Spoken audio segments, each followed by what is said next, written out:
તને ભાઈ હજી નથી હક થાતું? મારે લઈ આવો, તમે તો લોહી પીધું છે. તમારે જયારે યુદ્ધ ને બધું કરવાનું હોય ને તો અમને અગાઉ મેસેજ કરી દેવાનો.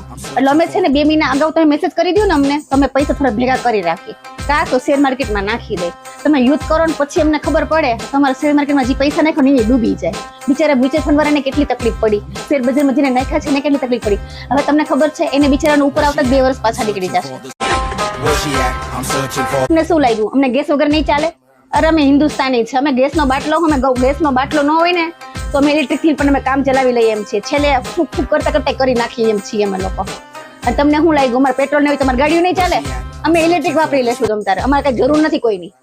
પણ આ બિચારા શેર માર્કેટમાં જેને નાખ્યા છે એને હજી ઉપર આવતા બિચારાને 2 વર્ષ થઈ જશે. એ લોકોનું શું થશે?